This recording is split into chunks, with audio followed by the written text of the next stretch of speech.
Journey with Jesus, day 147, the prodigal son.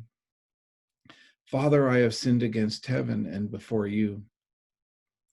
This parable, like the parable of the Good Samaritan, is so familiar that it's almost unnecessary to say anything about it.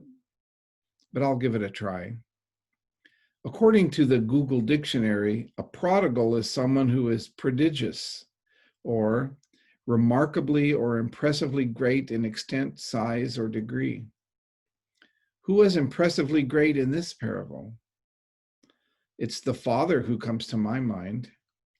He was impressively great in his love for his lost and then found son, and also in his love for his other son who resented the attention his brother was getting.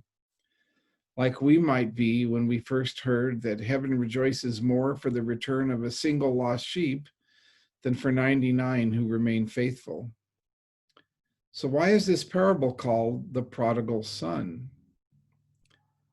The prodigal son was an impressively great sinner.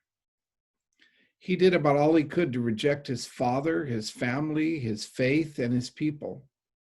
He wasted all his money on useless pleasures and ended up so desperate that he had to feed pigs. He never imagined that his father would take him back as a son, but he hoped he could be his servant. Because of the culture of the time, Jesus' audience would never have suspected that the father would run to greet his son and restore him to his full status in the family, just because he humbled himself enough to return home and ask for forgiveness. God is the prodigious father, and we are the prodigal son. What are you waiting for?